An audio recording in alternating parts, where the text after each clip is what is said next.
اللي يهين مراته قدام ولادها. انت بتظلم زوجتك وبتظلم ولادك بطريقتك في التعامل معاها، كل ما انت تحاول تأذيها قدام نفسها. وخد بالك، القوي بيجيله اللي اقوى منه، فانك تستقوى على بنت حللت ليك بكلمه وحرمت عليك بكلمه، ده لا يرضي ربنا. ودول وصايه الرسول صلى الله عليه وسلم. الرسول وصانا وامرنا ان احنا نكرمهم، مهما بدر منهم نكرمهم.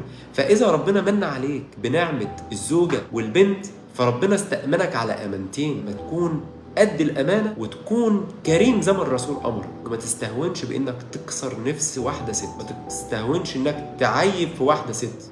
حط جواك كده ان دول وصايه من الرسول ودول امانه من الله. انت ترضى بنتك حد يعمل فيها كده؟ ترضى حد يأذيها في مشاعرها؟ ترضى حد يكسر بخاطرها؟ ترضى حد يهينها في شكلها ولا في ملامحها ولا ينقضها او بتضايقك؟